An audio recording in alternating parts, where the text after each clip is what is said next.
أنا أوصي الجميع بتقوى الله مرة أخرى، وأوصيهم بالتآخي والتلاحم حتى يصيروا كالجسد الواحد، وأن يبتعدوا عن أسباب الفرقة، فإن كثير ممن يحب الزعامة يفرق السلفيين.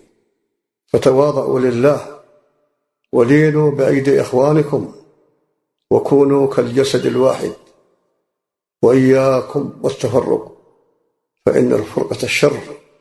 إن الذين فرقوا دينهم وكانوا شيعا لست منهم في شيء. والله الذي يفرق السلفيين كما أصدق هذا، إن الذين فرقوا دينهم وكانوا شيعا لست منهم في شيء. برأ الله منهم الرسول عليه الصلاة والسلام. فاتقوا الله يا إخوة وتآخوا، بارك الله، وتراحموا وتعاطفوا وصيروا كالجسد الواحد، وإياكم ثم إياكم ثم إياكم والتفرق، فإن عددا ممن يحب الزعامة فرق السلفيين هنا وهناك في البلاد العربية وغيرها من البلدان، حبا للزعامة وانقيادا للشيطان.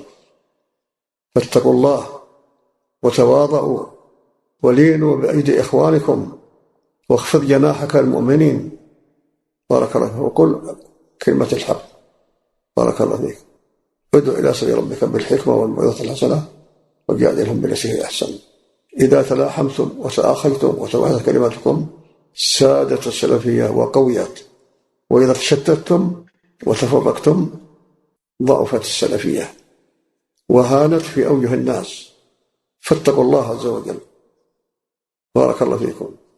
وليرحم الكبير الصغير، وليوقر الصغير الكبير، واللي يخطئ يعالج باللطف والحكمة، ولا تتسرعوا في الفرقة ولا تهزوا فتفشلوا وتذهب ريحكم.